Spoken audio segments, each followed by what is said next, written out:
ପ୍ରେଜ୍ ଲର୍ଡ। ଆସନ୍ତୁ ଆଜି ଆମେ 2025କୁ ବିଦାୟ ଦେବା ପୂର୍ବରୁ ଧନ୍ୟବାଦ ଦେବା ପାଇଁ କିଛି ମୁହୂର୍ତ୍ତ ନେବା। ଆମର ବର୍ଷକୁ ପଛକୁ ଫେରି ଦେଖିବା, ଉଚ୍ଚ ସ୍ଥାନ ଗୁଡ଼ିକୁ ମନେ ପକେଇବା, ଶାନ୍ତ ମୁହୂର୍ତ୍ତ ଗୁଡ଼ିକୁ ମନେ ପକେଇବା, କଷ୍ଟକର ଦିନ ଗୁଡ଼ିକୁ ମଧ୍ୟ ମନେ ପକେଇବା। ଏହା ମଧ୍ୟରେ ଗୋଟେ ଜିନିଷ ରହିଯାଇଛି, ପରମେଶ୍ୱରଙ୍କର ବିଶ୍ୱସ୍ତ ହାତ ସେଠାରେ ଥିଲା। ଗୀତ ସଂହିତା 65:11ରେ ବାଇବଲ ଏହା କହେ, ତୁମେ ବର୍ଷକୁ ପ୍ରଚୁର ଫସଲ ସହିତ ମୁକୁଟ ପିନ୍ଧାଅ। କଷ୍ଟକର ପଥ ଗୁଡ଼ିକ ମଧ୍ୟ ପ୍ରଚୁର ପରିମାଣରେ ଉଛୁଳି ପଡୁଛି।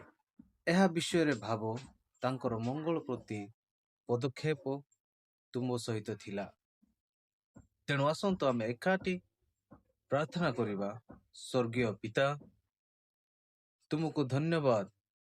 2025 ସାରା ତୁମର ବିଶ୍ୱସ୍ତତା ପାଇଁ ଧନ୍ୟବାଦ, ତୁମର ସୁରକ୍ଷା ପାଇଁ ଧନ୍ୟବାଦ, ତୁମର ବ୍ୟବସ୍ଥା ପାଇଁ ଧନ୍ୟବାଦ। ବିଶୃଙ୍ଖଳା ମଝିରେ ତୁମର ଶାନ୍ତ ଶାନ୍ତି ପାଇଁ ଧନ୍ୟବାଦ। ଆମର ମଙ୍ଗଳ ଦେଖିବା କଷ୍ଟକର ଥିଲା, କିନ୍ତୁ ସେଇଠି ମଧ୍ୟ ତୁମେ ଥିଲ। 2026ର ଆରମ୍ଭ ହେବା ସହିତ ମୁଁ ପୁଣି ତୁମ ଉପରେ ମୋର ଆଶା ରଖିଛି। ଦୟାକରି ମୋର ପାଦ ଗୁଡ଼ିକୁ ମାର୍ଗଦର୍ଶନ କରନ୍ତୁ। ଆମେନ୍। ଏହି ବର୍ଷ ପାଇଁ ଆପଣ କେଉଁ ଜିନିଷ ପାଇଁ ପରମେଶ୍ୱରଙ୍କୁ ଧନ୍ୟବାଦ ଦେଉଛନ୍ତି? ଆସନ୍ତୁ ମନ୍ତବ୍ୟରେ କୃତଜ୍ଞତା ବାଣ୍ଟିବା। ପ୍ରେଜ୍ ଲର୍ଡ। ଆମେନ୍।